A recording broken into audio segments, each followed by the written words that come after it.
एक छोटा मुस्कुराता हुआ चूहा एक दरख्त की जड़ में बने अपने गोल दरवाजे वाले प्यारे से घर के बाहर खड़ा है। आसपास रेंजिंग फूल हैं। पिप अपने घर के अंदर है। वो एक छोटा सा शहद का छत्ता को उल्टा करके देख रहा है जो बिल्कुल खाली है।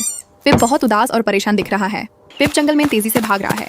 वो एक बड़ी गुफा के पास पहुंचता है जहां एक बड़ा नरम दिल भालू जमीन पर सोया हुआ है और खराटे ले रहा है।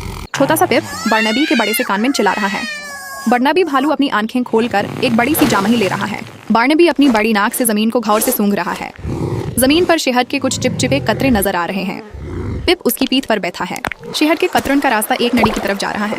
पिप और बर्नबी उस रास्ते पर चल रहे हैं। बर्नबी आगे हैं और पिप उसके पीछे। पिप और बर्नबी नदी के किनारे खड़े हैं। नदी काफी तेज बह रही है। पिप परेशान है कि वो कैसे पार करेगा। बर्नबी भालू पिप को अपने सर पर बिठाता है और आसानी से नदी पार कर रहा है। पिप खुश दिख रहा है और उसने सल्यूट किया हुआ है। नदी के दूसरी तरफ शहद के कतरे एक बहुत बड़े पुराने दरख्त की तरफ ऊपर जा रहे हैं। दरख्त के ऊपर एक डाली पर एक शरारती गिलहारी बैठी है।